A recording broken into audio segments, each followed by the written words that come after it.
धंधे में ध्यान रखो ना, चिंकी नहीं से खड़ी रहते हा माझ्याकडे छोटे भांडे एक मिनिट त्याचे शोध लागत काय काय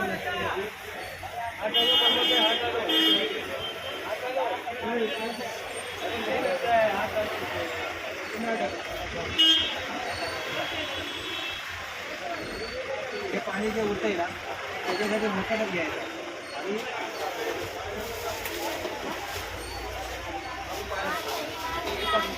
पाणी टाकायचं. डायरेक्ट केली